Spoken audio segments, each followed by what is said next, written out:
Anything he's endorsing. It's halal. Yeah, I mean, halal doesn't always mean healthy. I don't know what this is. It's like like fruit pastels are halal, I think. Some are. Some are, yeah. Some are. Is this medicinal? Some are not because. Oh no, hang on. Yeah, no, they're not vegetarian. At one point, thalidomide was medicinal. Then people get born without limbs. Okay, we're gonna address this on the show. We should, yeah. Well, we're recording. So. Royal Oh, jelly. we're recording right now. Yeah. Ginseng, yeah. So we have a product here. Our first BTEC sponsor is Extra Joss. It's a fist with blood coming down on it, and the 2013 Manchester City team, a strong team, on the front cover. I don't know what this is. Ginseng Korea. Ginseng. Ginseng. Well, I'm glad that you don't know what ginseng is, Michael. But when you get to my age, you need to start doing that kind of research. What does this do to you? So, extra joss, I assume, basically in a nutshell, for the sake of brevity, I reckon this basically gives you a little pep and gets your penis hard if you are a older gentleman. Oh, it's like Quaaludes? No, Quaaludes are downers. So after you finish the chemsex and you can't get to sleep because you've done too much coke, Yeah. you take the Quaaludes or barbiturates so you can get to sleep. I only know what Quaaludes are from Wolf of Wall Street. Oh, well, no, you're from Scarface. Nah. Yeah. So basically, in Scarface, Elvira Hancock, who is his wife, she's a coke addict, played by Michelle Pfeiffer. Legend. Oh, excellently. Excellently. Oh, absolutely. Oh, I found out as well that originally Meryl Streep was going to be cast to play Elvira. Oh, really? Yeah, but I think great choice. Oh, Michelle Pfeiffer. Sometimes did these things just fall into place. So, exactly. And so, yeah, this ginseng. It's got ginseng and vitamin B. So I guess it's supposed to give you up and pepped in all the places that may require you when you are doing a holiday in Thailand. Why is this in your possession, Mooch? Because we do them on the Three Speech podcast. Okay.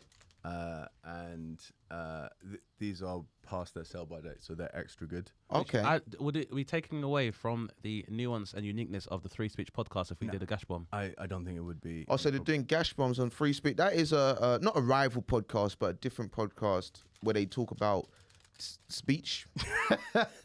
and how it's under threat. How it's under threat? Yeah, In some places. I think at the moment Where they sell this legally, probably it's under threat. Probably where they in the Philippines. in the Philippines, Is it maybe. Philippines or I think it's Philippines. I should probably introduce this episode. I just realized because you may have heard a voice that is not Elliot. Stills, and that's because we have a new co-host lecturer on today's lesson. Elliot Balls of Steel. Elliot Balls of Steel. Unfortunately, Elliot was kicked in the balls during his need to prove his masculinity jiu-jitsu sessions, and he had surgery where they had to drain his ball fluid. Swelling. Yeah, swelling. So Yeah. very kindly, we have legendary, one of the best comedians in the UK, which that means he's one of the best comedians in the world.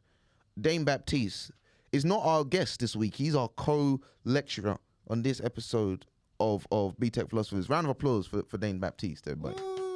Thank you very much. Thank you for such a wonderful introduction. Thank you for coming. OD Mike. Oh, appreciate you. I've been thinking about a new nickname because when I met you, it was Lil Mike. I was Lil Mike. But you're a man now. I got a little mustache. You got a little mustache, little beard going on. You're established yourself, breaking hearts, smashing stages, setting You were mics kind of on fire. like my mentor in terms of I was a Ninja Turtle and you were.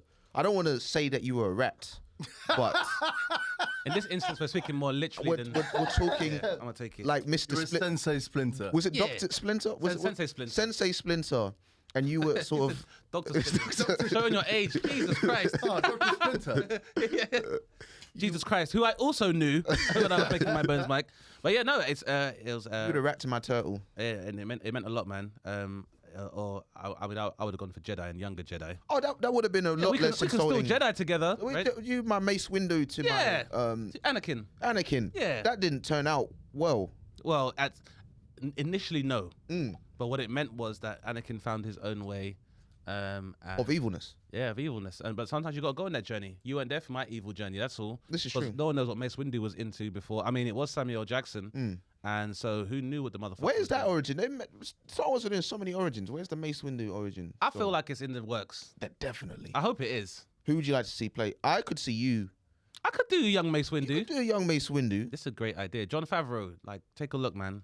I thought you were suggesting John Favreau to play Mace Windu. No, I no, was no, like, no. I don't think that's gonna work. He produces all the new stuff, right? He did like the Mandalorian. Okay. Right. Yeah, and obviously he did the Iron Man series. So Jon Favreau was integral to the resurgence of the Marvel Cinematic Universe, and now the Star Wars universe. So he is just there sleeping on a big old pile of Money. Disney cash. Yeah. Oh, Are you a big man. sci-fi fan? I dabble. I'd say I dabble. Like I think I've seen a lot of the major stuff. I'm more Star Wars than Star Trek, which I think is this distinction you got to make when you talk about sci-fi. But yeah, I say I dabble. Like I'm more Red Dwarf than I am Doctor Who. Okay. I'm probably. I'd say I'm probably more of a casual sci-fi fan. Yeah. And I don't know what the basis for that is, whether it interests me or not. Like, you know, what's a big sci-fi thing at the moment, would you say?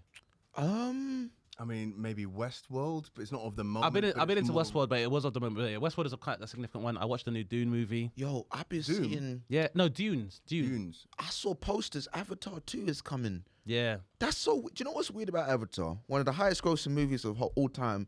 No cultural impact. So it came out in 2009. You never see anybody dressing up as Avatar people in blue. You never see people on the internet talking about Avatar fan theories. It just Kane was the biggest, left, and now it's back again like 13 years later. And it's just kind of a weird thing. Yeah, it's not. I think it kind of predated. I think James Cameron films are more for the spectacle, and I think even though they do have some sci-fi relevance, I think just the size and scope of the stuff that he does is why people are into it. Because, like, you know, I would say you don't really see a lot of people doing Titanic cosplay either. Yeah. I think it has to get very specific. I would personally watch Secret Cinema. Yeah. If they do Titanic, which they may have done already, I'd go and watch that shit. I think also you have to think about. I like to hear white people scream. You know those black people on the show were like, Was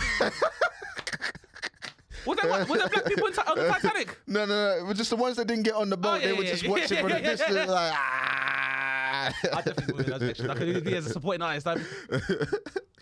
Enjoy. Oh no. I think with the cosplay stuff, you gotta like dressing up with something from the Titanic is just it's not really recognizable enough. Do you know what I mean? And then there's also a big amount of effort to blue yourself.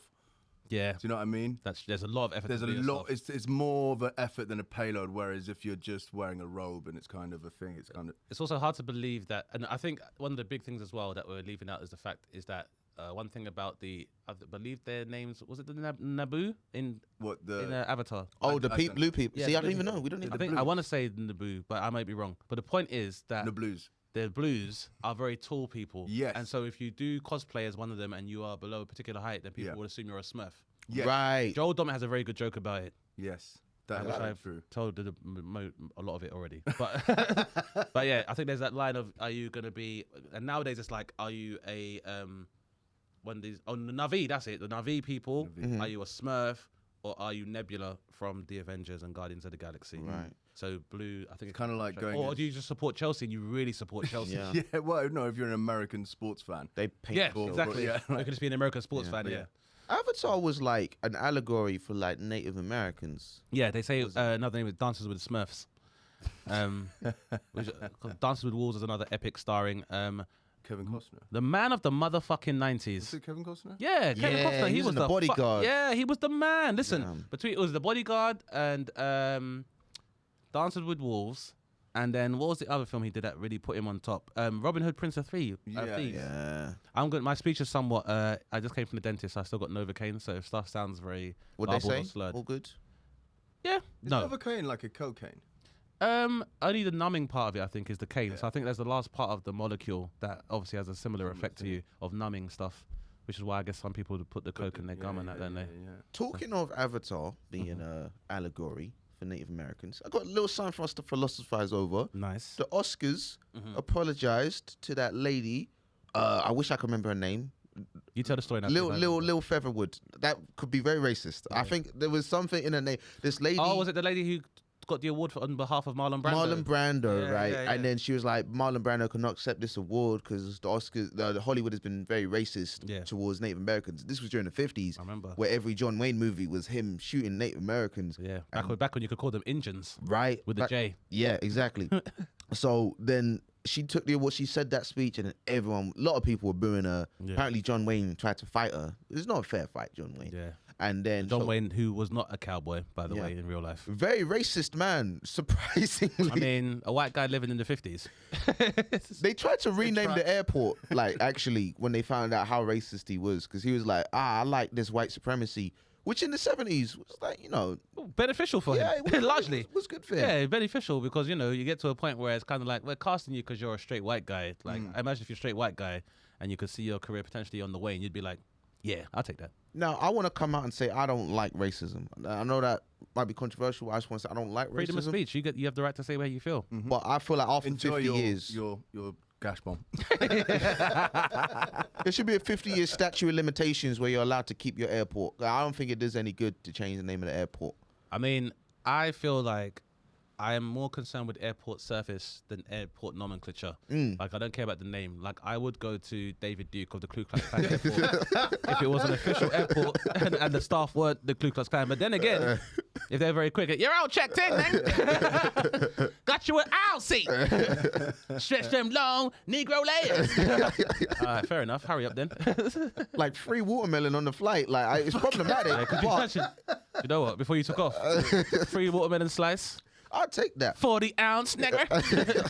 Before you take off, fried chicken. Do you know what? If there was a racist airline that did fried chicken on an airline, and it was good fried chicken. For free? If any airline did fried chicken, that was good. It'd be like, Yeah. it's not a race thing. It's a fried chicken. Trust thing. me. And like, there's no late check-in because they like...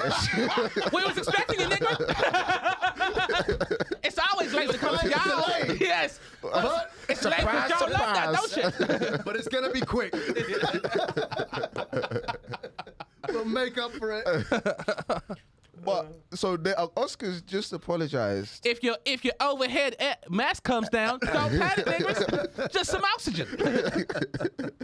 Oh man. Oh my goodness. All white airways. Grand Dragon You can Airlines. sit anywhere you want. On Yeah, this. yeah, Grand. Yeah, that's gonna be a clip. But Oscars apologized 50 years later. And I want to ask you, Dane, philosophize, is there a statute of limitations to an apology?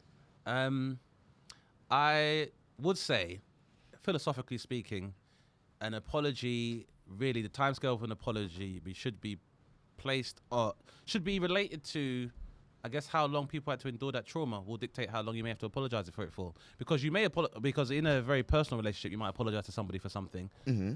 That doesn't mean at the time of apology that their healing from said trauma or offense has begun immediately. But then that being said, there's only so much you can apologize. Yeah. This is their first on the record. That being said, again, philosophically speaking, I believe actions speak louder than words. So I think an apology is quite hollow if you're going to continue the same practices that led to the offense in the first place.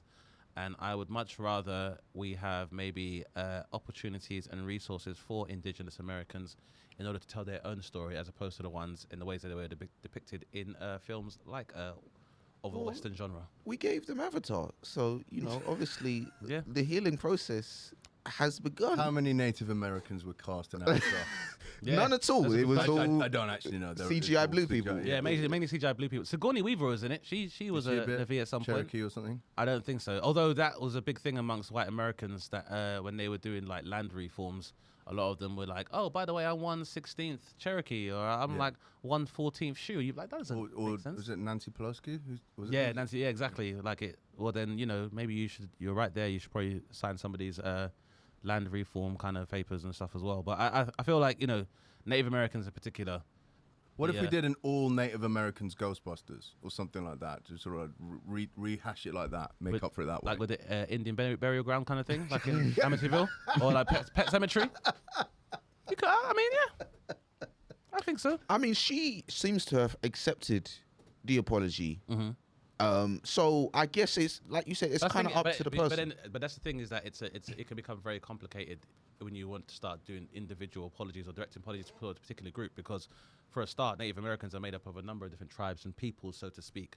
So is there one blanket apology that would pacify everyone? Probably not. So, which is why I say, like, I think and she doesn't speak for the whole of the Native American community. Precisely, yeah. So and because.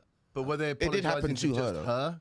So it was just her they apologized for what happened. For what happened. Also, when she got booed at the Oscars, they were kind of. Yeah, it was like, okay. Well, then, I guess I'd say better late than never.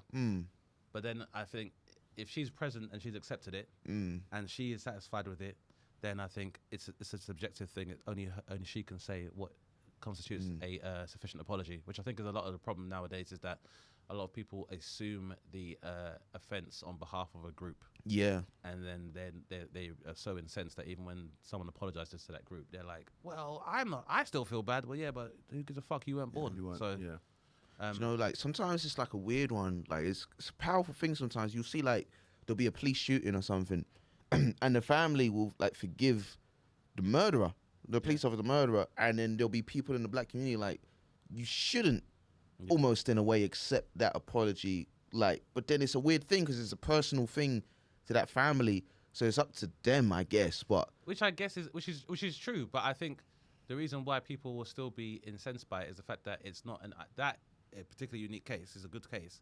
It's not an isolated incident, because I think what happens is that we're all aware that if this family appear to be accepting of the apology of this error, then it gives carte blanche to other ones to make the same kind of errors. Because, you know, if it was, and that's the thing with police brutality, is that it's never an isolated incident, which is why the conversation about bad apples is becoming a lot harder to tolerate. But I would say, I think a lot of families realize that appearing to be affable to an apology really helps the compensation money come through a bit quicker. So, you know, if you know there's 40 million sitting in a civil dispute claim, but you got to be like, okay, I guess. I think also like it's all about healing as a family as well. Yeah, do you know what I mean? And it's kind of like I would hate to be in that position, but you know, you kind of you holding that anger is holding that pain. Yeah, and it won't bring him back. Is unfortunate. No, It's unfortunate, and I know it's very easy for people to say, but yeah, it's like, that's another. You know, a lot of people don't really understand when they hear about like children being killed in care or children dying as a result of neglect or abuse, and then the person that was responsible only gets 11 years, and they're like, well, that's not morally correct. And it's like I get where people are coming from, but it's kind of like you have to look at the expanse of that person's life and what kind of life they would have lived in that environment. And I think they take all that stuff into account, or who that person is, and that's why you might get someone like 11 years. But it's kind of like, even when you think about, you philosophize about religion, the idea is that if you commit sin in your life, then in your afterlife you'll be punished, like you'll go to hell. But it's like, if I kill somebody, like even on earth I'd have done 26 years for murder, then I'm going to do it in eternity. So you want me to be punished twice? Well, not twice, because you're supposed to be punished in perpetuity, I guess. So I'm going to burn for longer than this person was alive, and even longer than I was alive. So if I kill somebody at 19 or like something like that, and I go to hell because I'm in a gang member, now I'm in hell. So I'm going to burn for longer than I've been, you know. I like to think there's a judicial system in heaven where you can sort of appeal the sentence, maybe get a shorter hell sentence, or like just a slightly less hot. Yeah, a reduction in temperature. Election. But then, you know, at the same time, it's like if you're being burned in eternity, like I'm sure at some point, or being broiled. I think at some point when the Bible was being devised and mastered, and I think that seemed like the worst punishment possible, and you know, all beasts fear fire. But I feel like nowadays human beings have probably overtaken hell in thinking of more cruel and unusual punishment. Oh, yeah. Like there are Some Edinburgh shows. Yeah, exactly. Don't get me wrong, burning is not great, but I've seen and heard, like, if anybody wants to look up someone who's worse than Satan in terms of punishment, look up, what's the dude's name, who was the president of, I think it was Chile. I want to say, not Chavez. Hugo? No, not Hugo, that's Venezuela, but I think, was it him as well? No, it'll come to me. Well, Manuel Noriega was also, he was a horrible person. I thought that's the host of Drink Champs. Nah, that's just Noriega. Noriega. Manuel Noriega. Is that where he got his name from? He goes, yeah, exactly. Okay. That's where he gets the name from. Okay.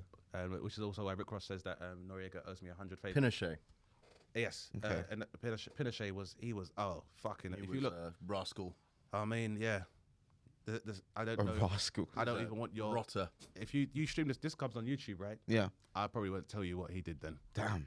But yeah, Pinochet was, what happened during his regime is worse than any description of hell. Was it to do with limbs being lopped off and things like that? Yeah, and to be honest, I think modern day cartels. Okay. Oh, the old Richard Gere. Yeah, but not in a nice way. No. Do you know the whole thing about hell being hot? But like, You know when you get in a hot bath, you just acclimatize eventually. Get used to it, yeah. You just kind of gonna be like hell, like. Yeah, if they burn off all your nerve endings, I'm like, it's another day. It's another day in hell, baby. I'm not gonna die. Like, How many people wake up and say that anyway? It's another day in hell, baby. is that how you wake up? Another day of hell, baby. This is it. And I think, that's a part of the human spirit as well, is that you learn to acclimatize and thrive within what would be described as hellish environments and terrible hellscapes. They said. I mean, it's kind of like how people like become conditioned to prison. Yeah. And when they leave prison, They're institutionalized. and it's like they can't handle. Yeah, which philosophically is a great way for life. That some people, if they have been brought up in hell, why are we surprised when they turn out to be demonic in nature? Yeah. That's where reform and rehab comes in. Do you know this Pinochet guy you're talking about? Is he the guy where there was a documentary where they made these people like relive their war crimes, but as actors, and then this was the first time they really sort of kind of understood, like, oh shit, I was really killing people. That sounds like a great idea. I don't imagine it was him, but I think I heard of that show. It was like this documentary is like, hey, you guys used to do this. Why don't you reenact it? Yeah. And then they made them reenact it like really realistically. And then they were like, hey, this kind of fucked up, I was really stabbing people. Like, This is it. I was really raping and pillaging. Right, and it's very easy for people to do that when they are able to dehumanize the person or people that they're oppressing. But yeah, I think that's a really good idea. I think people that have benefited historically from oppression for so long, I think in some cases, experiencing it themselves might be the only way they can see what it's like. Because let's look. I just watched a documentary recently, Woodstock '99. Yeah. You seen it? Yeah. Yeah, it's I've a not seen train wreck. It's on Netflix or other streaming platforms, which we won't endorse until. But no, but it is only exclusively on Netflix. But if if you you were can able to get find it it in any other mean, philosophically speaking, I wouldn't hold you back from doing movies that. 1, 2, 3, allegedly. I've got a guy who may be able to get an Amazon Fire Stick for you if you want. Yeah. Which- Or any or any kind of Don't sell this on our additional podcast. stick on any streaming platform. And I'll throw 3 gash bombs in for anyone. There you go. I'm sold. In fact, I have one of There you those. go. Yeah, they're great. They're really good. I don't like you guys are doing illegal selling We're not on my illegal. podcast. I think that legality is a very hard thing to define, and this crate is actually in international waters because it's been raining that hard actually. We are not in the But so in Woodstock '99, the original founders of Woodstock wanted to recreate it because it's 30 years since. Yeah. I wanted to recreate the same kind of nostalgic and romantic memories for their successive generations. Not realizing that between 69 and 99, America in particular has enjoyed years of relative peace following the Vietnam War, and all the other wars have been done as proxy wars. So essentially you have a large generation of people who don't really have anything to rebel against, Right. but are still kind of angry. And I'll be brief. Essentially, the infrastructure and the provisions were not sufficient for about 350,000 people. Wow. It was obscene. Yeah, Like a Travis Scott concert. It was even worse than a Travis Scott concert, to be honest. more demonic. Yeah, it was pretty demonic. More demonic. And it took merely 72 hours before people were ritualistically assaulting women. Oh, no. Also looting. No. Arson. Literally swimming in their own shit. And Alanis Morissette. Oh, it's headliner? Nope. No. But she got good billing on the day though. The lineup was crazy. The lineup was crazy. It was a bit skewed. Yes. And In terms of who they wanted to target with the lineup, they basically went to. I mean, they almost did like a comedy industry. They were like, who do we think is hot right now, and people seem to like on TV? Wouldn't Blink use those guys. 182. I'm trying to think who was just big in read it then. 1999. So 99 was like Limp Bizkit. Okay. It was DMX. There's an iconic DMX performance. Oh, I've seen that in it. He's wearing the red dungarees. exactly that one. Dun, dun, That's the one, dun. yeah. Shania Twain, Alanis Morissette, Bush were there, Korn, who were George Bush? No, just Red Band. Okay. But that was the Red version Hot that some Chili people had. Peppers? Red Hot Chili Peppers. Wow. and they closed the show Yeah. with Fire by Jimi Hendrix as a cover. Wyclef Jean was on as well. Yeah. Jewel, who was big back in the day. Yeah. Damn. And it was a different target demographic to Metallica closed it, and Metallica I think headlined as well. maybe They played because they played the song about greed. No, Megadeth played. Megadeth closed the show. Who's a big metal band as well as Metallica being That there. seems ominous, getting Megadeth in there. Yeah, and Red So Hot Chili the Peppers. new metal was big around then, which is a weird sort of energy. It's like a lot of moshing and it's For people that want to have almost controlled outbursts of anger with no real consequence, that new metal kind of worked for them. Kid Rock was on there as well. So kind of like that white boy rap rock era when they were trying. Another subversive attempts by major record labels to try and move over, whitewash the image of hip hop at the time. Okay. Because 99 was kind of towards what was called the platinum age. We got Jay-Z, Reasonable Doubt. Would have been coming out 96. No, 96. Yeah. So this was volume 3. Okay. So volume 3, which would have had Jigga My Nigga was on it as well. Nas had already done Illmatic. He would have been. Yeah. on. So this was Nas was actually in decline at this point. Oh. So Nas had just done Nostradamus. Okay. That hadn't done great, and and also, but it was he did like 2 albums back to back because of leaking. So he had I Am, which had Hate Me Now on it. Hate me now. Yeah, big tune, which I wasn't fond of because I had already seen the Nas from like Illmatic, and it was written. So for Nas fans, we were kind of like, this is not. He was dumbing it down a bit.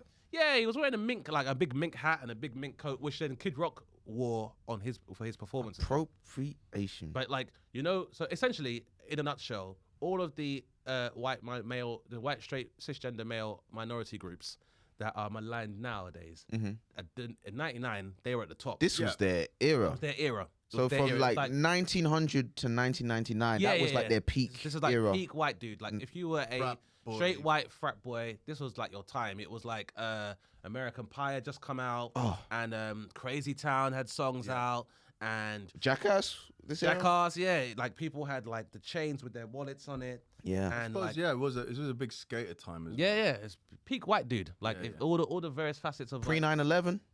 yeah, pre 9/11. Yeah. I don't know why that's relevant. I just No, it's pretty relevant because they would have come off the back of a very There was a lot less successful white win. dudes after that. Yeah. Yeah. And it was also a nice. It was come off the back of a great win for the first Gulf War. yeah. So like American imperialist power was at an all-time high. Like things were going so. This was like Monica Lewinsky. Okay, yeah. So president being impeached and stuff, but things were going so well economically that a president was being impeached who would actually sexually assaulted a woman and nobody I cared. thought it was I don't consensual. think it was assault. Yeah, It was consensual. I mean coercion, I should say. no, he's the president. And she's like, you want to suck my dick? She's like, sure. I think it was like that. Which sounds like a valid explanation, but then look at it this way: I'm the president. You know what happens if you don't suck this dick? Oh no, what happens? You don't want to fuck it.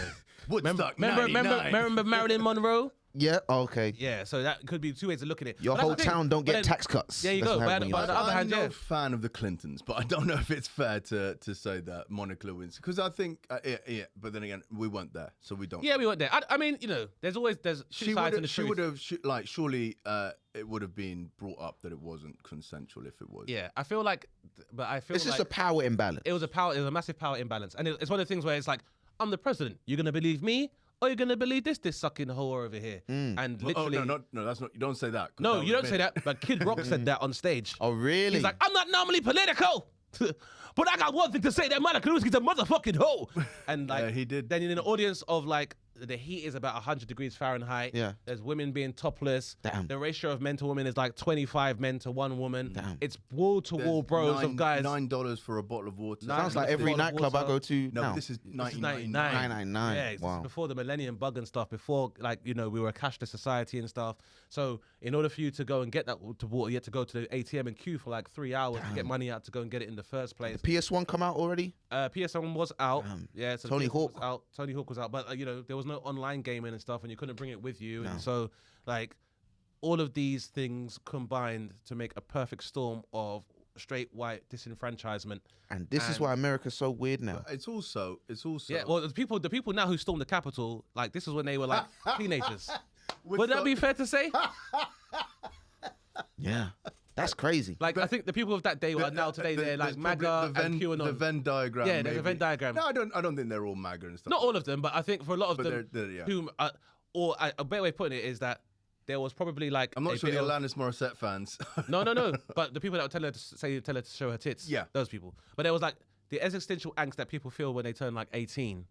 Yeah. Those people probably had the same. And then something came in. And at the time, economically at least, there was something to placate them. Or they just had that place to unleash their rage. Yeah. Now, years later, those people, 20 years later, those people are now at the midpoint of their lives and probably still feel a bit disenfranchised and feel like life hasn't gone the way I thought it was going to go, and I haven't got the life that was going to be shown. Because these are the guys that, you know, when people talk about like rape culture and toxic culture in films back then, these guys were weaned on it. Yeah. So like when they saw things like American Pie, and you look back and you're like, it's not okay that they were filming a girl in a room. Yeah. Like at the time they were like, oh my God, that could happen to me. So those guys, when they were on the cusp of like world is supposed to be my oyster. So, but anyway, I don't want to digress. It just showed you all it took was 3 days of a lack of access to water and power and sanitation And shelter. And that's all it took, and it was a full-scale riot. From Woodstock being That held. feels like it would do that though. That feels it's- I when you get put it like that. But Woodstock in '69, the idea was that it was a rebellion against the draft and like people being forced to go to the Vietnam War. It was causing a massive divide between people that were, I guess, progressive versus people that were more conservative and traditional. Yeah. And almost like in the way that, so almost some of the divisions we're seeing today, those lines were drawn during the Vietnam War. So Woodstock was like a rebellion to that. And like even with the first Woodstock, it would happen in a place in a field in New York. It was like communal, so people were like exchanging food and for like help, and like people were working with catering and stuff. Vibe. Yeah, it was a hippie vibe. This one was on a military. This one was on a military base. So it went from being in a direct rebellion against military policy to then being on a military base. And like, so it's kind of like, and if you think about a military base, really is like, in many ways, very similar to a prison in terms of like the architecture. Yeah. And also the drilling that's involved and how people are segregated. Definitely drilling in separated. prison. And it's definitely drilling in prison. But the thing is, imagine a prison or like a youth offenders prison that had women there. Wow. Yeah. So I think there were only 4 reported sexual assault cases or rape cases, but there would have been hundreds more, because just for a woman, just because they were like crowd surfing, like to be a woman being crowd surfed on that crowd, like it's. So how did Woodstock 99 end? With the National Guard or the state patrol came in, didn't they? Yeah. State troopers came in. Now you think, the state troopers are here, there's going to be so much violence. No, these are like straight white men, so they just like, kids, go home, come on, boys will be boys. And I think there were 3 deaths. 3 deaths. Yeah, That's less than a Travis Scott concert. 3 reported deaths. 3 reported deaths. I don't like this Travis Scott bashing that people do. Well, listen, he ran a concert and people died. He did. However, there was also a country and western concert in Las Vegas, and 69 people were killed in the worst mass shooting in American history. And no one ever talks about how demonic that was. I'm just saying, like, you know, whoever the rocker was on the stage at the time, he wasn't doing the shoot. And Travis Scott wasn't doing the crushing, to be fair. That's how I feel like. And I also feel like if my kid went to Astro World and didn't have a ticket and still snuck in over capacity, what you do after that is your fucking choice. Because I've been to raves before where, you know, I can see it's become quite crowded. I'm like, I'm going to enjoy this more from the outside. Or I'm like, if this rave is going to finish or this party is going to finish in like an hour's time, I'm going to get into an hour ahead of time, grab my coat and stuff, and then you do what used to be called parking lot pimping. What's that? Basically, you go back to your car, you chill out in the car, you get situated, and then you hang out and see as people are filing out End of of the night. You're just chilling and you're like, what's up? And then that's how you do it, because it's much easier for you to broach. Oh, to pick up girls. Yeah. Because in a Not nightclub, actual pimping. yeah, not actual pimping. It's just Okay. a colloquial term. But then, because if you're in a nightclub and you go up behind a girl and you're rubbing up your crotch against her, small of her back, and be like, "What's your name?"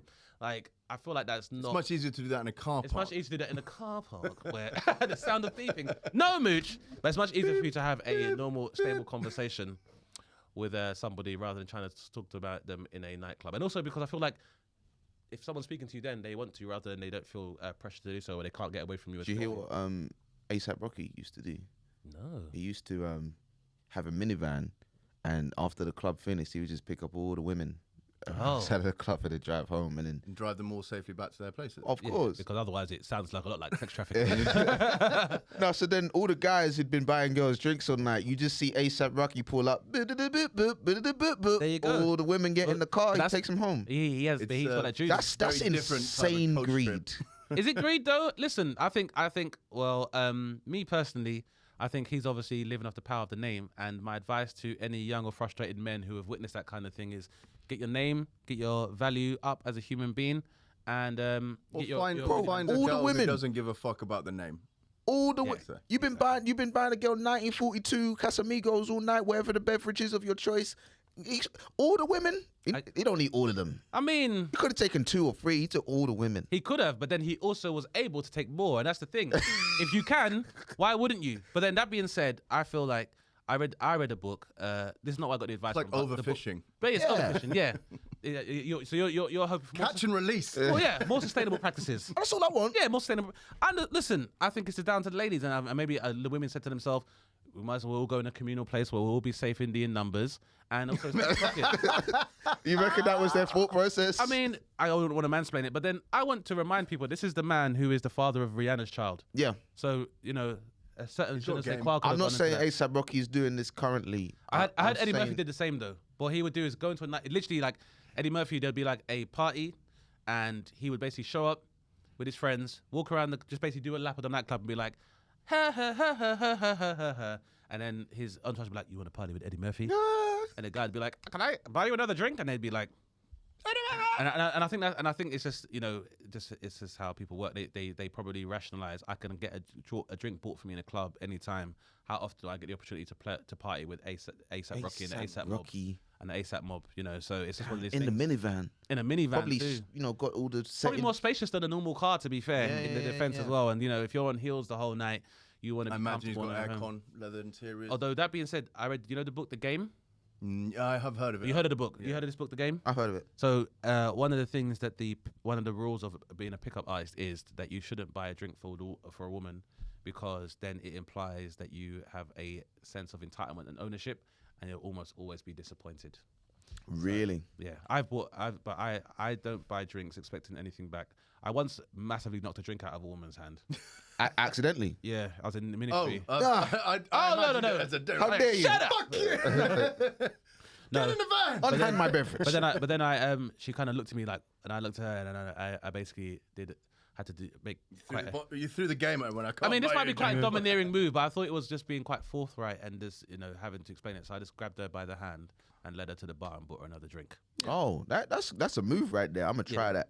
I mean, In Brixton, get beat up. yeah, the climate has changed somewhat over the years. But then at the same time, I also feel like and this is the thing. that a There's lot of men- nuances in person. There's nuances, and I also think there's a lot of things that men need to understand is that like a woman knows very early on if she wants to be around you or not. And I was aware that this woman was prepared to indulge me. But they also know when they want to be around ASAP Rocky. Exactly, and sometimes you got to charge it to the game, man. Like there'll be a time where OD Mike is needed a lot more than ASAP Rocky. Yeah, but I'm not even mad at ASAP Rocky because I can't drive, and it's very hard to like keep a girl stimulated when you have to change bus 2 times to bring her back to your. I'm not sure he was driving. You don't think he was driving a minivan? I don't know if he. If he's driving, Like, you I'm girls not are sure, right back just there. Beep beep. So who knows? He could have been making money on the side. In fact, I know. ASAP Rocky minicab. He is a hustler, Yeah, he's so a he hustler. could have just been taking Get him you home. back ASAP. You know Tiny Temper? Yeah. His manager and the founder of the Disturb in London record label, Dummy, is a friend of mine from school. And I know that in the early noughties, he was driving a minicab and he would be outside nightclubs and make money just basically being a proto-Uber before Uber was a thing. Yeah, but at uni there was loads of people who did. Yeah, so, you hustle. Massively illegal, technically. All we know, ASAP Rocky could have just been doing a service for. Because he's from New York and dollar vans are a big business there. Yeah. And I Probably pay for studio time just If you- doing that. And I think, ASAP Rocky probably has reached the epiphany that a lot of exceptional men in his position realize is that, like, going to the club, you're only going to leave there with, like, a liver full of alcohol and a empty pocket. And I also remember another reason why I think that's a very valid mentality to have is because I remember I used to go out to a night on a Sunday in Leicester Square. I remember seeing Lethal B outside of there, just chilling out and just listening to what was happening in there. And I'm like, you're Lethal B, why don't you go in there and enjoy the fact that you're like a star and you've got an amazing single that everyone loves? But his focus was his business opportunities and having an idea of how his industry works rather than trying to profit from it, whether it was romantically or... Surely the sound quality would be better inside for him if he was. Yeah, going but outside I mean, the it's pretty venue. loud, but I think he was just trying to see what kind of people are going to the shows and how to market them and just really just peeping the scene from a distance. And I totally, it really inspired me. That's that eagle eye right there. Because Yeah. I don't do that comedy. I don't go. Yeah, but you're still young. You still got time to enjoy it, man. But you'll get to the point where you're like, how can I monetize being a part of this as opposed to just being in the midst of it? Like, do you want to be a producer or a consumer, Mike? And then in what arenas do you want to be a producer and consumer? You have to ask yourself. It's kind of like, for a long time, I would have been critical of what I perceived to be the face of British comedy. but there's only so long I could be like, I don't feel this is funny.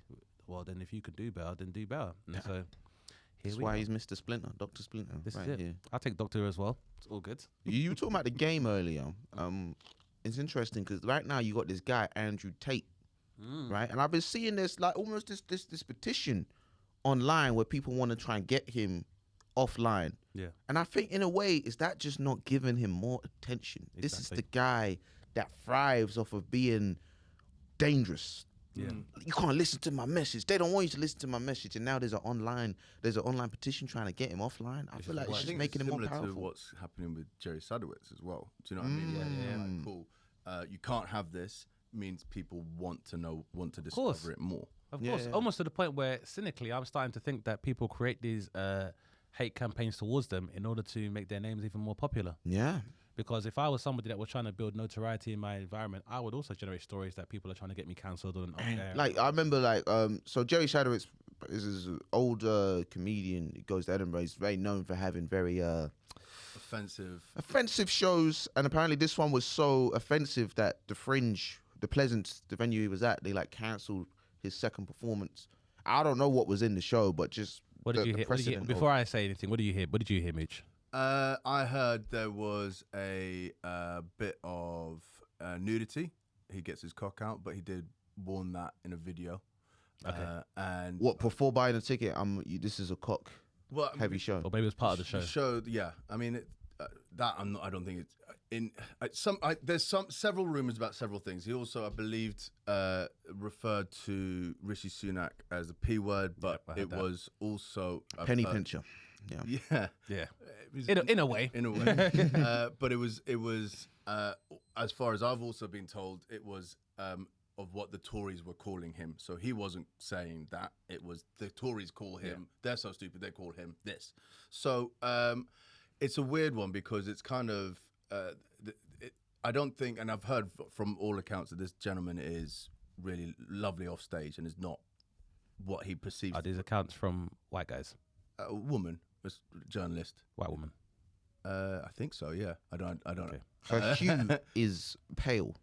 Yeah. Pale hue. Is she a, But also, is she a people of no color? But you've got Shaparak who's also backed him, and there's a range of comics, but who are all from that era who say that he's not. Yeah. What his persona is on stage. I heard he lives with his mum. I don't know, but it doesn't matter. No, as in he has a very humble life and very unassuming life, other than like the persona that he presents on stage. Like he's just like a regular dude who's basically like a struggling comedian and magician. So like Bob Dylan, but if he didn't make it. Yeah. I mean, he had a TV show. That's where I first saw him. So Bob Dylan who kind of made it. Oh, Bob Dylan made it. Bob Dylan made it. No, I'm saying, but like if for an equivalent. I mean, the thing is, it's hard to find equivalents of almost made it. But I just think, he's not for me, whatever he's saying, he's not the first acerbic or offensive comedian. Yeah. He definitely won't be the last. I feel like, though, nowadays, because what I heard was that the idea was that it's supposed to be a prosthetic or fake penis or fake cock that he's supposed to pull out. And then he pulled out, then the joke is that he pulls out his real dick by accident. I just don't think you could make have those accidents in audience. I mean, anymore.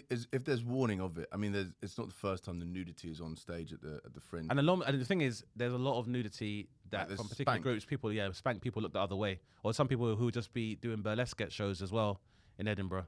So, I mean, it's so hard to sort of. I mean, also the type of people who go to a Jerry Sadowitz show traditionally know what they're getting. Again, he's not the only person I know that's taking their dick out on stage or motioned with their penis on stage. I've heard that from a lot of people. But then some of those people are dealing with those consequences now. And that's the thing you have to kind of take into account is that even though there's a presumption where we're like, oh, it was fine back then, I think for a lot of things that were considered fine through coercion or through people's fear of saying something, they might have been okay with it. There was that guy from Doctor Who. But there's also, so I where I struggle with this is, okay, cool. Look, if what's happening on stage is a performance, and there's like it's something on stage, so are we not allowed to have evil characters or nudity or storylines that deal with horrible issues that are prevalent in the world, like there are in films or in theatre or in books, but like comedians are curtailed because it's kind of seen as not a performance, and it's kind of it's because the art More direct, seen as more the direct. art is making it not seem like a performance. Yeah. So it confuses people, and it's kind of like so Al Murray gets this when people come to his shows and he is poking fun at the UKIP pub landlord sort of person, but obviously there's a certain percentage who it goes above their heads and they're just take it for gospel. Yeah, And they think it's they're true. taking it for gospel. And it's like, well, you can't really change everything for the idiotic percentage that don't get the joke. Well, you know, it's so funny you say that as well, because like, just to reference this, there's a associate podcast of this Crate Network, Yeah. free speech. Like, you know, Leo Kurz, for example, Yeah. he's always been like, and people accuse him of being a white supremacist and a racist and all this other stuff. Yeah. And I realized, I don't think I've ever seen Leo in a room with just white people. I don't know. Maybe it is. Because you're of dual heritage. Yeah.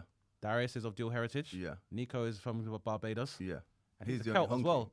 So he's but even as a honky, he's not even a white Anglo-Saxon. He's a Celtic because he's from Scotland. Yeah. So it's like, it's very strange that, like, you know, considering his views, like, and I say that because there are probably a lot of people who would accuse him of having regressive views that don't spend any time around people of color or people from other groups. Right. Okay. That's why I say it's interesting, because a lot of the people that would be most outspoken about this are people that in their day to day don't really spend any time outside of their white middle class bubble. Yeah, it happens a lot, innit? Yeah, and I'm definitely someone who would say that actions speak louder than words. And I wanted to speak about this, Mike, because a philosophy of mine that sometimes in our line of work, comparison is just unavoidable, and we will do that, you know, in the lower points of our complexes. And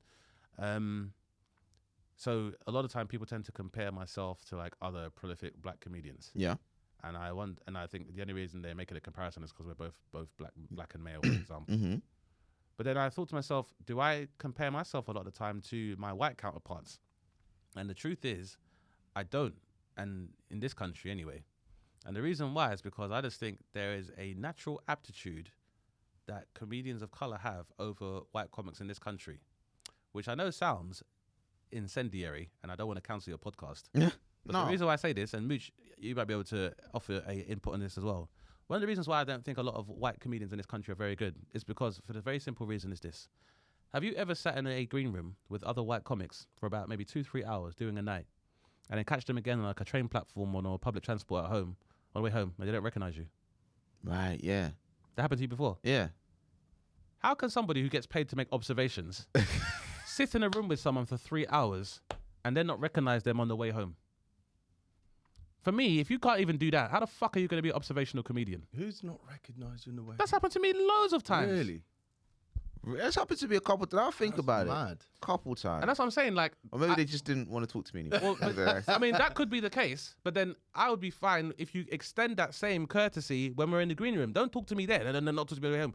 I just think that a lot of white comics, for all of the way they postulate on stage, reverse back into white mode, where they don't take the time to make a distinction between the black people or non-white people they see in their normal day-to-day, and tend to only acknowledge them when they are forced to within a professional environment.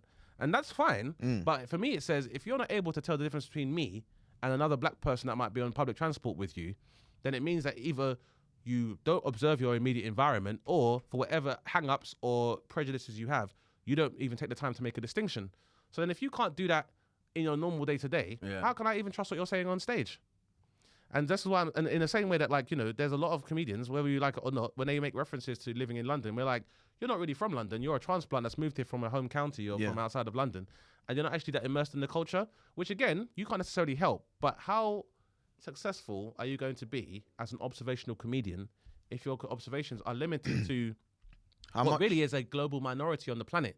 Like, only very few people are middle class, only very few people are white and Anglo-Saxon, and therefore, when you are relaying your experience is only going to reach and resonate with so many people. But luckily, on a global those are scale. TV producers. Boom. Well, yeah, they're TV producers, but then, which is a really good point, because then you see how comedy is regarded by people who watch TV on a large, on mass and scale. Yeah.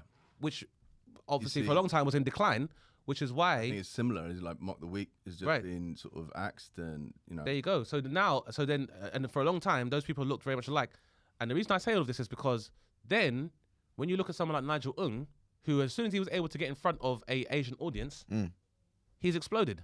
Yeah. and doing numbers that he could have dreamed of doing if he had to go to Edinburgh, which is 60% of people from Edinburgh and therefore 60% white and middle class. Nigel, Uncle Roger, you might have heard of him. There's the rice. Uncle Roger or Mo Gilligan or Munya Chihuahua, like these are all acts that if they had to go through normal channels and people that come from these very closed social groups had to observe their appeal, wouldn't be able to see the appeal of a Mo or why Munya works. But now you've got someone now like Mo who wouldn't have resonated in Edinburgh, who's now a twice BAFTA winning presenter and comedian who's got shows on Netflix. And It's like doing a big breakfast. Yeah, and literally doing Big Breakfast. And that is testament to the fact that, these people in this country can only go so far. And I think, when we talk about things like privilege and stuff like that as well, I think a lot of comics, white comics in this country don't realize that, if you don't even speak this language, how much of a career would you have? And I say all that because I feel like a lot of stuff that's like, why can't I do this and why can't I do that? It's because really, not a lot of people find that funny, to be honest. What do you mean by why can't I do this? Jerry Sadowitz, like, I got nothing wrong with his form of expression, but I would like to see him pull his dick out in a room full of black people. how willing he would be to do that. Because comedy is a universal language. That's what point is that. Would not like to see but also that. there's a point where you have your own audience. Yeah. And you're playing to your own audience, and it's kind of like, and don't get me wrong, you're not the best comedian when you've got that, but you have your niche. Yeah. That's what we all want. Which I agree with. But Similar to what you were saying before, like there's certain like acts and certain types of show at Edinburgh that work, and it's for that niche. It's like Hannah Gatsby is not be everyone's flavour. But that's my problem though, is because I get that she's not everyone's flavour, but it's the fact that it's now that becomes marketed as the normal and the aspiration. So I take what you're saying, but the problem, but like you said, like, Jerry, and I'm sure he may know from his experience that he will, with his audience and in those rooms, that's what should work. The problem occurs then is that, as I said, when you have a group of people who really observations don't really extend further than their proverbial nose, then become the face of British comedy, and then they're the ones who get TV and they're marketed. So then most people that watch TV think, well, this doesn't represent me. And then the whole comedy as a whole suffers. Yeah. Because because the proportional opportunities for this group are not the same as everywhere else, like you said, because if a producer is from that same group, they'll want someone that represents them, but then it doesn't represent the sentiment or the collective consciousness of comedy. Do you feel like on a larger scale? The internet has leveled the playing field somewhat, or is it in the process of doing that? I think it's in the process. It's a dynamic thing. So I think what's happened is because the barriers to entry are very low for like the internet, but actually, you know what? I think it has, in the same way that like when I started doing comedy, there was other comics that I would see who, like, when you're doing open mic, there's like there's 20 acts on, and the audience is made up of those acts. Mm-hmm. And what I would find is that the acts that were the most surreal or whimsical or like just quirky and stupid, they would resonate the most with those audiences because they, to be fair, they stand out. When there's 20 people coming on and telling you 5 minutes about their life and their dating profiles, they stand out. Yeah. But then the question is, when you see that stuff, is like, and then it gets lauded by the critics and the chortles of the world. They're like, this is amazing, that guy's going to be the next guy. But then it's like, who's watching that for an hour? And then these guys who are pushed in terms of comedy get pushed, and then comedy as a whole begins to contract. Because then people who go to comedy clubs aren't going to go and see those kind of people, and they're not going to go to theatres, and so comedy as a whole begins to suffer. And I think the internet has definitely changed that because, to hear people tell it, working class white people are all racist, and they have no interest in watching anyone else of a different appearance being on the stage. You look at someone like Mo, he's proven that to be bullshit. You look at someone like Paul Smith, or Adam Rowe, and the guys would have a word, they've proved that's bullshit. It's really down to there's an audience for it if people are prepared to make the effort to reach those people. But you've got a lot of people that are repeating the same patterns or trying to create environments that make them more comfortable rather than working towards what actually works. And that's probably what Americans have over us, because like Americans, for all of the overt racism or discrimination we see there, if you are good and they know you can make money, there's no class that goes before. We don't think that should be the message of Edinburgh. Like, I always found it weird. Edinburgh they don't advertise on TV. It's the world's largest arts festival. You come off the back of a pandemic. You could use the tourism money. They didn't have an app.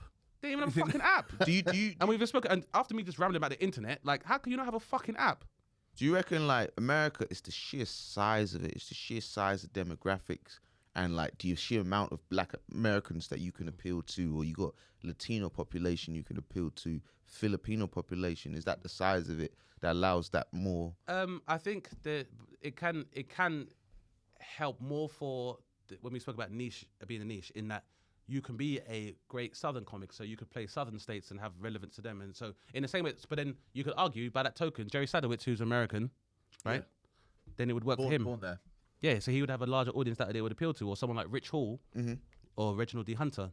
So I think just because there's the numbers, it doesn't say it means it's going to... And also, when you look at the overrepresentation and success of Jewish comics, who are a lower minority in the States than the African Americans and a very low minority in the UK, are still able to have success because it works. So it definitely works in that place. It's just in our country, I think there's just a face or an aesthetic for comedy that this country is not prepared to entertain anymore, or they've realised that they like this part of entertainment which they used to not ignore, because before the middle class contingent was in comedy, you had like Mike Reed and Roy Chubby Brown, and you had like what's the dude's name? Bernard Manning, and who was actually Jim Davidson. Bernard Manning, hilarious. Yeah, like massively racist. But really, yeah. But like I've watched some of his, like, you know, when you get a YouTube thing and it pops up, you watch one and then there's more and more. He was on panel shows and he was really, really funny. Yeah, like, he's quick. But then there was that Miss Marple. What was that one? I know you're talking about. Yeah. She was funny and she died. Caroline Ahern, who passed away recently. Yeah. So she had this character, and she just basically just drew him out on everything. Which I mean is fair, but because it means that the times are changing. But I think that the internet is very important to show us. It does definitely give a more democratic view of how comedy works, and at the same time, I just think that, you know, the problem with entertainment in general is that it's become very risk adverse, and I think that's the problem with like the people that support Jerry Sadowitz. They need to understand that this is not a moral matter, and it's not necessarily a racial one in the case. It's just at the moment that stuff is not making the money that the more liberal comedy is. Do you think there's a right or wrong in the venue cancelling? I don't think they should cancel him. I think if it's the Fringe, he's paid his money, and there are people. It's their venue. Yeah, I mean, it's their venue, but contractually, they have a contract. And I think for someone as like Jerry Sadowitz, you have to disclose what you're going to have in your show normally, don't you? I don't. You're talking to the wrong person here, but like I think they'll ask you if there's any pyrotechnics or if there's anything like that, or any nudity. They tend to ask you that stuff. When you're doing the flagship Pleasance venue, you know, the EICC or whatever, you know, and you book someone like Jerry Sadowitz, you know what he's like. You should know what he's like. You should know it. You should do a Google.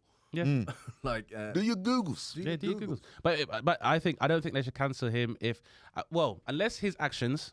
And that's what I'm saying about the thing is that I would probably be opposed to the idea of cancelling him. But I just think people have to accept we're not in an era where you can just take your dick out in front of people. Because I'll punch in your fucking face. If you pull your dick out in front of me, I'll crack your jaw for you.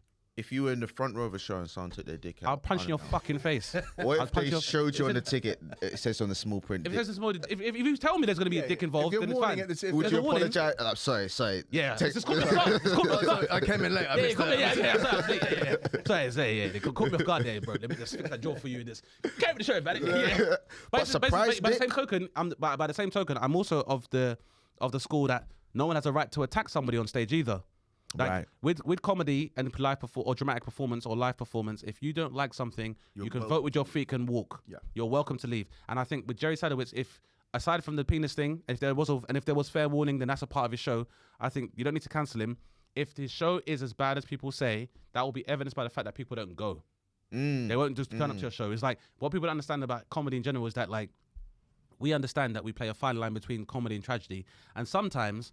Like, for example, if I'm talking about white supremacists and they get pissed off, I'm going to carry on because I'm saying it to piss them off. Yeah. Whereas people don't understand, if you don't make any sound, indifference is really what damages comedians. So if you want to drive a point home about something we're saying that you don't like, indifference is what will kill us. Silence. If you go, and I have that, and we just go, next one. Damn. That will cut me more than any reaction, which is anger. Like, it's the same way with any kind of relationship. Like, being pissed off when someone comes around shows you they still have a control of you emotionally. If someone you broke up with or you hate comes around, you're just like, that's when you're past it. People think like that's the worst thing that happened in comedy is getting booed. No, it's silence. If people are just like, if you say something, they just go, drink. Yeah. Some guy did that to me once, you know, in Bristol. I was in prison doing Jonglers on the weekends, and the night was bad from the beginning. And it was me, Janie Godley, what's the guy's name? Rob something. An older comic, and I think it was but anyway, it was in Bristol in prison, and at a time when jonglers started moving into all these big super venues that weren't purpose built for comedy. Yeah. And the first guy, Rob, goes on, and he's having a stinker because I remember he referenced UKIP negatively, and the crowd was like, UKIP, yay! So we In were Bristol? In Bristol, yeah. It was a stag do was there as well because Bristol's like a stag do town as well, Yeah. and it's also in a prism. So like people would Prism, not prison. So, yeah. Like the old Oceana. Yeah, exactly. Part of the whole thing, Oceana flares, the whole, well, yeah, the various circles of hell. And Light broiling. yeah, basically light broiling, and you didn't go well. He had started getting onto somebody in the audience for being ginger, which kind of defeated what he was doing anyway. But I think he was having a rough time anyway. Then he left for another gig, and I had to go on, and the crowd basically lost trust in the night. Yeah. So this guy got up, and I could hear him taking drinks orders from his friends. And then there was another guy that basically was doing a shitload of coke, and they had Tony Montana on their polos as a part of like a 15-man stag do. Okay. And if you got 15 men with Tony Montana on there, you can imagine what they're doing between shows. Yeah, so they were absolutely. You need a bad guy like me. Yeah, basically he was changed off, and yeah, it worked out in the end. But yeah, I definitely remember seeing that people don't give a fuck about who's there. The worst show I ever done was like this year. It was like to a group of like 50+ older black people in Birmingham. And it was just Is that the drum? Yeah. Ah, Mike, you should have asked me first, buddy. I would have told you. Yeah, Baba Tunde, he told me like, and he was just giving me that disappointment. Yeah, don't take it personal, man. It's a baptism of fire, man. I died on my fucking ass at the drum. What's the crowd at the drum? So the drum is normally a night. Is it upfront comedy? I don't think that works with the up thing. Oh, am I? No, I'm just stuck here. Hold on 1 second. There you go. But yeah, the drum, like I don't want to say promoter, but it was just like the demographic is very much older. It's an older crowd. They're not necessarily that happy about it. They no, like I'm not sure if you know elderly Caribbean or Afro-Caribbean people. They haven't come here to hear what your young ass thinks. John Simmet compares. Yeah. And John Simmet is like a comedic actor from Teletubbies, but like he can get a response for himself. Yeah. Whether or not he can get the energy for you is a different thing entirely. Whew. Also, if you're opening, It's tough. it's tough. It's like, you can put all the milk and peanut butter you want in this porridge. It ain't getting that warm. It's brittle. Yeah, it's brittle. Yeah, it's just like when the porridge is like hard into like the sides of the thing. Like I'm gonna have to soak this bowl just to wash this shit. Some older black guy came up to me after the show. He's like, you know where you went wrong? You should have worn dress shoes and some slacks. And I'm like, really? Is that? Who the fuck? I don't even know what slacks are. Mike, I got like 10 years on you. barefoot If you ask me about slacks, I don't know where the fuck to get slacks from either. Where do I get slacks? And how would that have helped the performance? This was last week where it was hot as fuck. So why do you need slacks? I don't know. But see, that just gives you an idea of like in that environment, you knew even if pulling out your dick was part of your repertoire, you wouldn't have done it there. Yeah. But that's a perfect example of what indifference looks like. It's not great. But The only compliment I got was like, you did your time. You know when someone's trying to find like, Yeah. you did 20. You were punctual. Yeah. you know what, Mike? Sometimes that's what it takes. Yeah. Unfortunately, that kind of experience in comedy, you can't buy it and you can't shortcut it. And for me, it's like getting a Purple Heart. I would have. There should be like a heart with a drum on it because I've done that as well. Younger me would have cracked. I think the worst part is because like they don't darken the lights or anything. No. When you leave, you're just walking past the same people that you just bombed past. Then you look over like trying to get a laugh out of this table, and there's like a lady with cerebral palsy there, a carer, and you're like, well, what do you think? And even they're like. The wheelchair shakes. So you can move. I wanted to just make sure and check because you said you would punch someone up for surprise dick in a show. If someone put a dick out in front of me, I might get that dick out of my if face. it's on stage. Surprise vagina though. Surprise vagina even. I've been groped on stage. Really? That's the point I was just make as well. That like by the same token, you have the right to vote with your feet and leave. If you see something on stage you don't like or is offensive to you, you can leave. And like I said, that if you lodge a complaint or you make your complaint public, then people are also free to either go for themselves to decide if they'll be offended or not go. And so the only real punishment if they are saying that Jerry Sadowitz did something wrong on stage would be having poor attendance.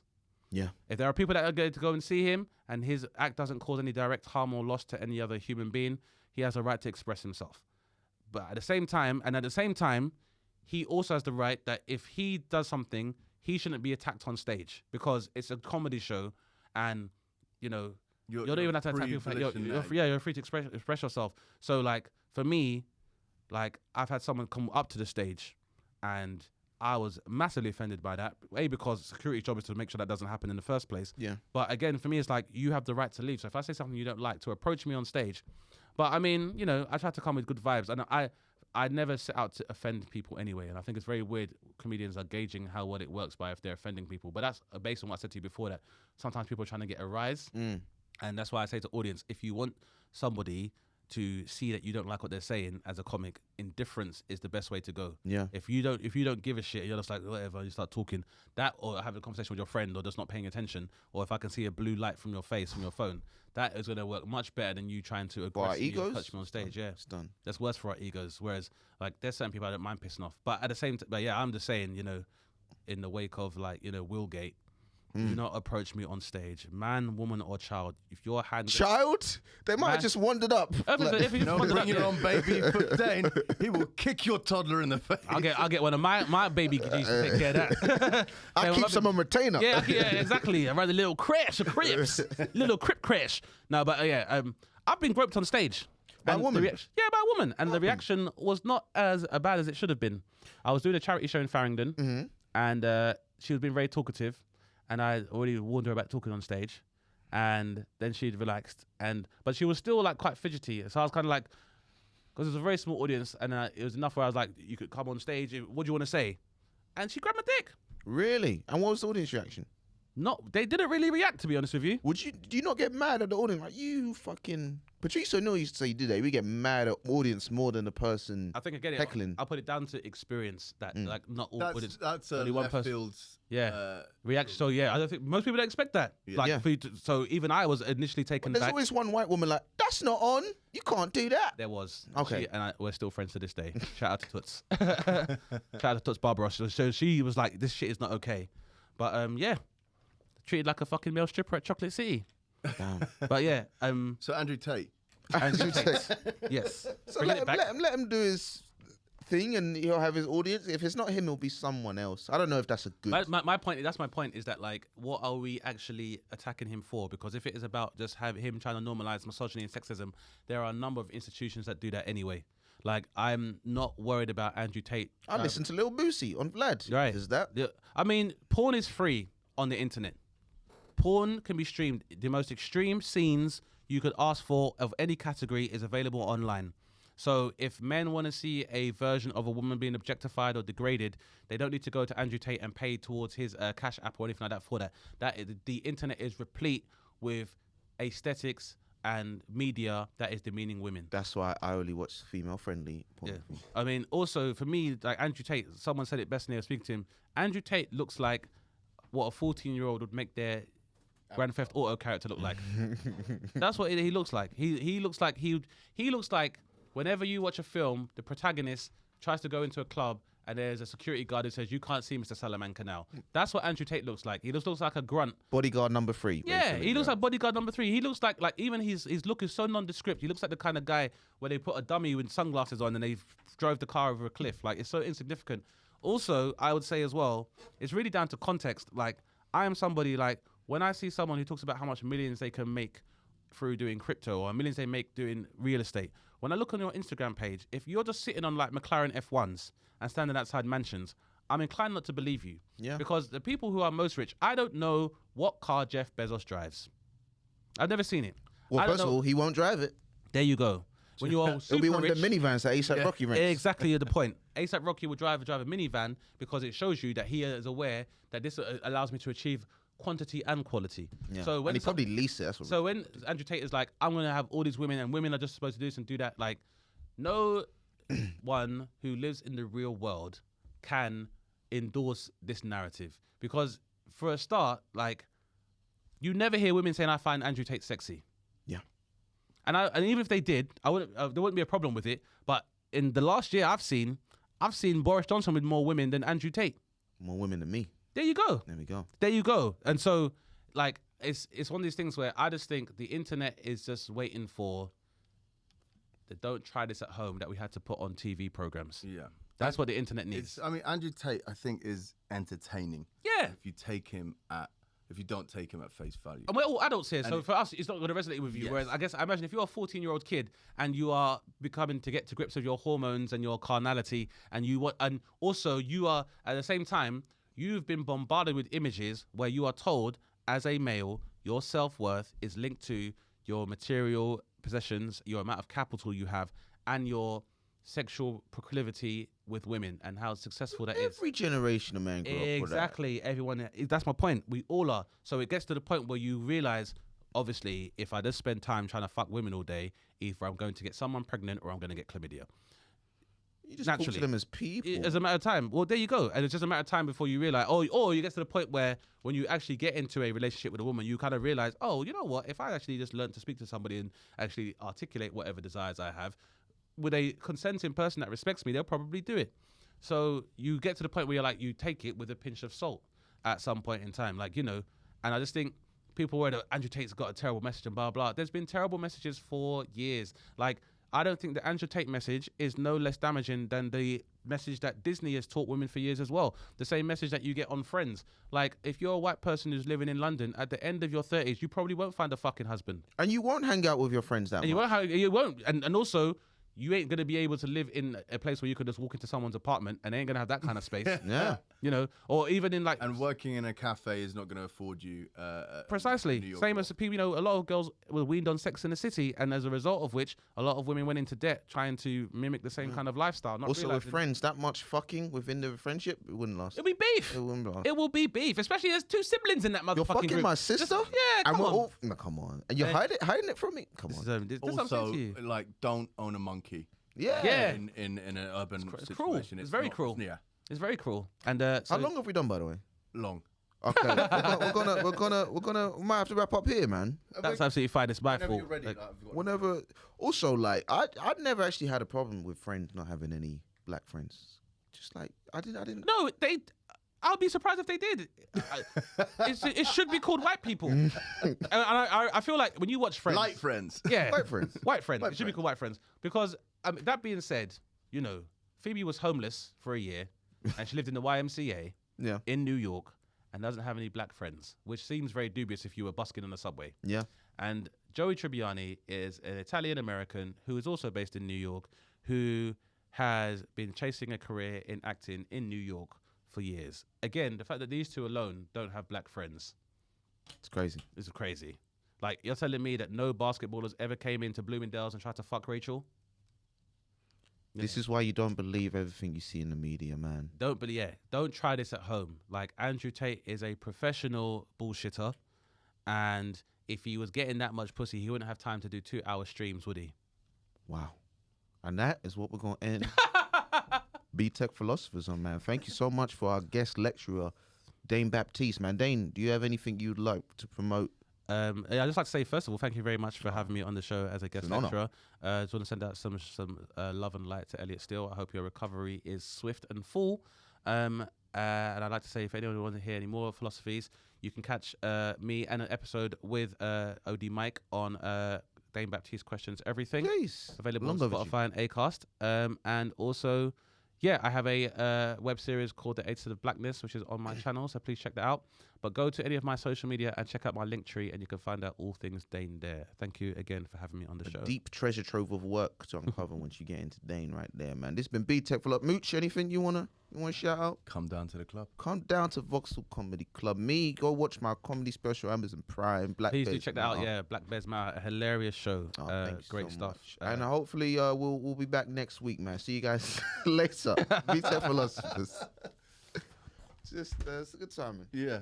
So that You brought the roof down. flew by. Oh, thank you for coming on, man. That was Anytime, bro. That was amazing, sick, man. That was super fun. Oh shit, you came.